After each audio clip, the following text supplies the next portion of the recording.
We see in verse 8, Rehoboam abandons the counsel from the elders. He abandons to seek the counsel of the Lord, and instead he seeks the approval of his buddies, right? It says several times here that he gathers a bunch of friends that he grew up with. And I don't think that's an accident that it repeats that idea that this is a group of people that he grew up with. Anytime you see something repeating, that means the author's trying to emphasize something. He's trying to get a point across.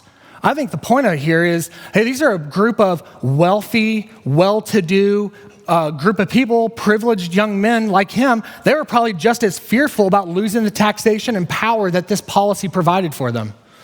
Right? No doubt that these men would have been fearful of losing that edge. So out of their self-interest, they appealed to his pride. They actually puff him up. They try to prop him up with rejecting the people's demands and putting words in his mouth like, my little finger is thicker than your father's thighs. How wicked. They were not humble, they lacked wisdom, and they gave evil counsel to him. Now, here's the key. Hey, if you surround yourself with godly wisdom, you become wise. If you surround yourself with fools, you become foolish. And that's what he's doing here, right? Rehoboam should have listened to his father's wise instruction about rejecting the counsel of sinners. Proverbs 22:24 says, make no friendship with a man given to anger, nor go with a wrathful man, lest you learn his ways and entangle yourself in a snare. Rehoboam is entangled in a snare. He's entangled in a snare of pride that he's not going to be able to escape from. This had tremendous ramifications for the nation that he was called to lead, that his father warned him about. Proverbs 14:12 says, there's a way that seems right to a man, but its end is the way of death. Rehoboam isn't seeking God's advice here, God's counsel here. He's seeking his own understanding. And the counsel from his father was, when you do that, the road leads to death. And what's devastating about this story is it actually kicks off a rhythm that we see all throughout the rest of 2 Chronicles, and it has ramifications for the whole nation. His pride was stroked. His anger was kindled. He got what he wanted from his friends, for he was never interested in searching God's will. Look at verse 14. Look at the anger that's going on in this man. My father made your yoke heavy, but I will add to it. My father disciplined you with whips, I'll discipline you with scorpions. When you read this, and there's a couple other pieces here that have allusions to the kinds of things, the kind of parroting that he's saying here makes you think of the voice of Pharaoh in Exodus, doesn't it?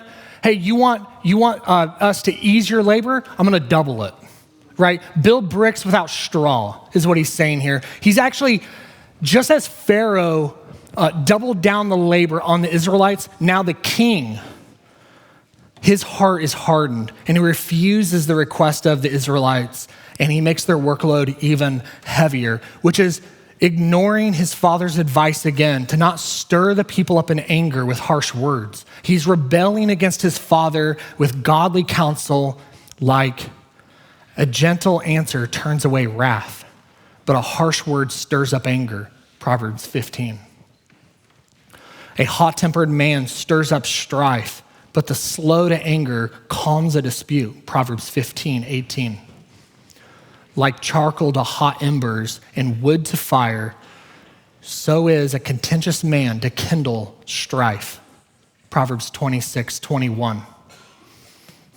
He does not humble himself before the counsel of God. He isn't seeking out the Lord's way. He wants his own way, and it's stoking his anger, and he's taking control of the situation. Hey, here's my question.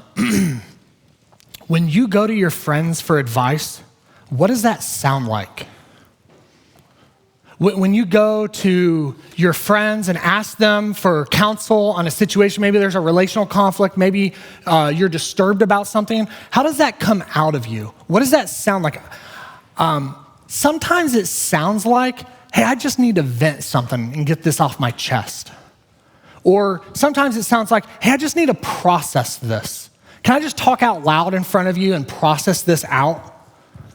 And I wonder how many times when that happens, we actually aren't seeking just to process something. What we're looking for is an audience to go, yeah, that's exactly how you should feel. People to go, yeah, why would they do that? Yeah, you're totally justified in feeling that way. Yeah, that's exactly, man, oftentimes when we're offended and hurt and we're struggling, we have these missed expectations. We're looking for a place to process this. Because of these things, we become this micro-focused on our needs and our wants in a situation. And what we're actually longing for is some justification for what we feel, some permission to actually pursue the thing that we actually want. I wonder how many times that happens in conversations with our friends. We're actually looking for someone to go, yeah, that's exactly what you ought to do. Do the thing that you already want to do. Go after that thing or process that thing or look at those people according to your own understanding. Hey, the next time you go to someone for advice, ask yourself this question. Whose glory am I most concerned about right now? As I'm going to advice, go to people for godly advice. But as you go to them, ask yourself, and let your reaction be, God, would you orient me around your glory, not my own ambition? Would you orient me around what you want in this situation? I don't need to get something off my chest. I need you to counsel me in what I ought to do or how I ought to live or how I ought to see this person.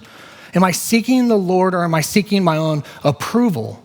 Am I seeking the Lord here, or am I seeking my own comfort? Am I seeking my own way?